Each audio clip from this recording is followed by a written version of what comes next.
अस्सलामुअलैकुम ते सत श्री अकाल। तुसी देख रहे हो पंजाबी प्रचार टीवी। मैं हाँ तुहाडे नाल इरफान समोर। असी ननकाना साहब जन्म अस्थान इस टाइम मौजूद हाँ।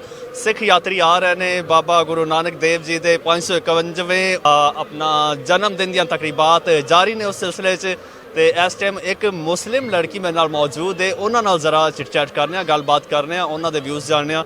सब तो पहला तो मैं तुहानूं अस्सलाम वालेकुम कहांगा। वालेकुम अस्सलाम। नाम की है तुहाडा? ईमान। ईमान। ਤੁਸੀਂ ਇਹ ਦੱਸੋ ਇਹ ਤੇ ਸਿੱਖਾਂ ਦੀ ਰਿਲੀਜੀਅਸ ਪਲੇਸ ਹੈ ਤੇ ਤੁਸੀਂ ਇੱਥੇ ਕੀ ਕਰ ਰਹੇ ਹੋ? ਵੈਸੇ ਸਿੱਖ ਹੈ ਤੇ ਕੀ ਹੋਇਆ, ਅੱਛਾ ਲੱਗਿਆ ਮੈਨੂੰ ਆ ਕੇ ਇੱਥੇ, ਬਹੁਤ ਅੱਛਾ ਲੱਗਿਆ। ਮੈਂ ਫਸਟ ਟਾਈਮ ਆਈ ਹਾਂ ਵੈਸੇ ਗੈਦਰਿੰਗ ਵਿੱਚ, ਫਸਟ ਟਾਈਮ ਆਈ ਲੇਕਿਨ ਬਹੁਤ ਅੱਛਾ ਲੱਗਿਆ, ਬਹੁਤ ਅੱਛੇ ਲੋਕ ਨੇ ਇੱਥੇ। ਅੱਛਾ, ਕਿੱਥੋਂ ਆਏ ਹੋ? ਮੈਂ ਮੋੜ ਖੁੰਡਾ ਤੋਂ, ਨਨਕਾਣਾ ਦੇ ਨਾਲ ਹੀ ਹੈ ਸਿਟੀ ਮੋੜ ਖੁੰਡਾ, ਉੱਥੋਂ ਆਏ। ਅੱਛਾ, ਨਨਕਾਣਾ ਦੇ ਨਾਲ ਫਿਰ ਤੇ ਤੁਹਾਡਾ ਆਉਣ ਜਾਣ ਹੁੰਦਾ ਰਹਿੰਦਾ ਹੋਏਗਾ? ਹਾਂਜੀ ਬਿਲਕੁਲ, ਮੈਂ ਆਂਦੀ ਜਾਂਦੀ ਰਹਿੰਦੇ ਆ ਜੀ। ਤੇ ਆਮ ਦਿਨ ਵਾਸਤੇ ਹੁਣ ਸਪੈਸ਼ਲ ਡੇਜ਼ ਨੇ, ਤਕਰੀਬਾਤ ਚੱਲ ਰਹੀਆਂ ਨੇ, ਕੀ ਡਿਫਰੈਂਸ ਹੈ? ਡਿਫਰੈਂਸ ਇਹ ਹੈ ਕਿ ਇੱਥੇ ਬਹੁਤ ਅੱਛੀ ਇਹਨਾਂ ਦੀ ਸਿਕਿਉਰਿਟੀ ਹੈ, ਬਹੁਤ ਅੱਛਾ ਟਰੀਟ ਕਰ ਰਹੇ ਨੇ ਇਹਨਾਂ ਨੂੰ ਤੇ ਅੱਛਾ ਲੱਗ ਰਿਹਾ ਹੈ। मतलब अच्छा ट्रीट कर रहे हैं, कोई इतने कोई किसी दिक्कत नहीं है, किसी किस्म की कोई टेंशन नहीं है, कोई परेशानी नहीं है इन्हों। बहुत अच्छा फील कर रहे हैं, सब लोग आ रहे हैं, बहुत खुश ने, असी खुद खुश हैं। अच्छा ठीक है, तुसी भी खुश हो, लोग भी खुश ने। तकरीबात चल रही ने, आज लास्ट डे ठीक है। तो तुसी आज ही आए हो या पहला भी आ रहे हो पिछले दिनों तो? नहीं आज आई हैं मैं, मेरे को टाइम। अच्छा, टाइम नहीं मिला पहला? जी पहले टाइम नहीं सी, आज आई हैं। अच्छा, तो इत्थे सिख लोगों नाल इंटरेक्शन होया? हाँ जी बिल्कुल, गपशप हुई है, बहुत अच्छे लोग ने, बहुत अच्छा फील होया मैंने इन्हां नाल गल करके। की गपशप हुई, की गलबात हुई? बस हेलो हाय हुई।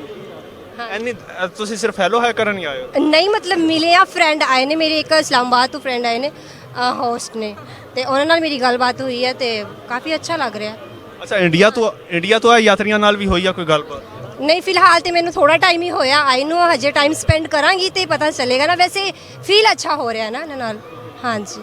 ਅੱਛਾ, ਤੇ ਇਹ ਸਾਰੀਆਂ ਐਕਟੀਵਿਟੀਜ਼ ਵਗੈਰਾ ਜਿਹੜੀਆਂ ਰਿਲੀਜੀਅਸ ਹੋਈਆਂ ਨੇ ਦੇਖ ਲਈਆਂ ਨੇ ਤੁਸੀਂ ਜਾਂ ਅਜੇ ਤੱਕ ਨਹੀਂ ਦੇਖੀ? ਹਜੇ ਨਹੀਂ ਦੇਖੀਆਂ, ਹਜੇ ਤਾਂ ਮੈਂ ਥੋੜੀ ਦੇਰ ਹੋਈ ਹੈ ਇੰਟਰ ਹੋਈ ਹਾਂ, ਹਜੇ ਦੇਖਾਂਗੀ, ਟਾਈਮ ਸਪੈਂਡ ਕਰਾਂਗੀ। ਅੱਛਾ, ਤੇ ਕੀ ਪਲਾਨ ਕਰਕੇ ਆਏ ਹੋ, ਕਿੰਨਾ ਕੁ ਟਾਈਮ ਇੱਥੇ ਸਪੈਂਡ ਕਰਨਾ? 3 ਤੋਂ 4 ਘੰਟੇ ਤੇ ਸਪੈਂਡ ਕਰਾਂਗੀ ਟਾਈਮ। ਵੈਸੇ ਅੱਛਾ ਲੱਗ ਰਿਹਾ ਇੱਥੇ, ਕਿ ਫੀਲ ਨਹੀਂ ਹੋ ਰਿਹਾ ਕਿ ਜਿਵੇਂ ਨਾ ਕੋਈ ਔਰ ਲੋਕ ਹੈ ਨਾ, ਬਹੁਤ ਅੱਛਾ ਲੱਗ ਰਿਹਾ। ਅੱਛਾ ਠੀਕ ਹੋ ਗਿਆ। ਤੇ ਆਪਣਾ 3 ਤੋਂ 4 ਘੰਟੇ ਚ ਇਕੱਲੇ ਹੀ ਆਇਓ ਜਾਂ ਹੋਰ ਵੀ ਨਾਲ ਹੈ ਕੋਈ? ਮੇਰੀ ਸਿਸਟਰ ਆਈ ਹੈ, ਮੇਰੀ ਫਰੈਂਡਸ ਆਈਆਂ ਨੇ। ਹਾਂਜੀ ਠੀਕ ਹੋ ਗਿਆ। ਤੇ ਇੱਥੇ ਦੇ ਸਿਕਿਉਰਿਟੀ ਇੰਤਜ਼ਾਮਾਤ ਤੇ ਸਾਰੇ, ਔਰ ਦੂਸਰਾ ਲੰਗਰ ਵਗੈਰਾ ਦੇ ਸਾਰੇ ਇੰਤਜ਼ਾਮਾਤ ਕੁਝ ਵਿਜ਼ਿਟ ਕੀਤਾ ਹੈ ਜਾਂ ਅਜੇ ਤੱਕ ਨਹੀਂ ਕੀਤਾ? ਅਗਰ ਕੁਝ ਹੈ, ਕੁਝ ਦੇਖਿਆ ਤਾਂ ਉਹ ਬਾਰੇ ਜ਼ਰਾ। ਸਿਕਿਉਰਿਟੀ ਦਾ ਕੁਝ ਆਈਡੀਆ ਹੋਇਆ ਹੈ, ਸਿਕਿਉਰਿਟੀ ਬਹੁਤ ਸਖਤ ਹੈ ਇਹਨਾਂ ਦੀ, ਤੇ ਮਤਲਬ ਕੁਝ ਵੀ ਨਹੀਂ ਇੱਥੇ ਹੋ ਸਕਦਾ। ਅਗਰ ਕਹਿੰਦੇ ਨਾ ਕੋਈ ਵੀ ਕੁਝ ਕਰਨ ਦੀ ਕੋਸ਼ਿਸ਼ ਕਰਨ, ਕੁਝ ਵੀ ਨਹੀਂ ਹੋ ਸਕਦਾ। ਸਿਕਿਉਰਿਟੀ ਬਹੁਤ ਸਖਤ ਹੈ ਇਹਨਾਂ ਦੀ। ਹਾਂਜੀ, ਬਹੁਤ ਅੱਛਾ ਟਰੀਟ ਕਰ ਰਹੇ ਨੇ। ਅੱਛਾ, ਇੱਥੇ ਮੁਸਲਿਮਸ ਵਗੈਰਾ ਆਉਂਦੇ ਨੇ, ਨਾਨ ਸਿੱਖ ਆਉਂਦੇ ਨੇ, ਕੋਈ ਰੈਸਟ੍ਰਿਕਸ਼ਨ ਵਗੈਰਾ ਤਾਂ ਨਹੀਂ ਹੁੰਦੀ? ਅੱਜ ਕੱਲ ਤਾਂ ਚਲੋ ਚੱਲ ਰਹੀਆਂ ਨੇ, ਤਕਰੀਬਾਤ ਚੱਲ ਰਹੀਆਂ ਨੇ, ਆਮ ਡੇਜ਼ ਵਿੱਚ ਕੋਈ ਰੈਸਟ੍ਰਿਕਸ਼ਨਸ ਵਗੈਰਾ? ਨਹੀਂ ਕੋਈ ਨਹੀਂ, ਐਨ ਜਿਵੇਂ ਫੈਮਿਲੀ ਹੈ, ਐਜ਼ ਅ ਫਰੈਂਡ ਬਹੁਤ ਅੱਛਾ ਫੀਲ ਕਰਦੇ ਨੇ, ਤੇ ਕੋਈ ਮਸਲਾ ਨਹੀਂ ਹੈ ਕਿ ਇਹ ਸਿੱਖ ਨੇ, ਇਹ ਮੁਸਲਮਾਨ ਨੇ, ਕੋਈ ਮਸਲਾ ਨਹੀਂ, ਕੋਈ ਇਸ਼ੂ ਨਹੀਂ ਹੈ। ਅਸੀਂ ਆਉਂਦੇ ਰਹਿੰਦੇ ਹਾਂ, ਮਤਲਬ ਫਸਟ ਟਾਈਮ ਆਏ ਹਾਂ, ਗੈਦਰਿੰਗ ਹੋਈ ਹੈ, ਲੇਕਿਨ ਇਸ ਤੋਂ ਮਤਲਬ ਆਉਂਦੇ ਜਾਂਦੇ ਰਹਿੰਦੇ ਹਾਂ, ਕੋਈ ਮਸਲਾ ਨਹੀਂ ਹੈ, ਸਿੱਖ ਫਰੈਂਡਸ ਨੇ।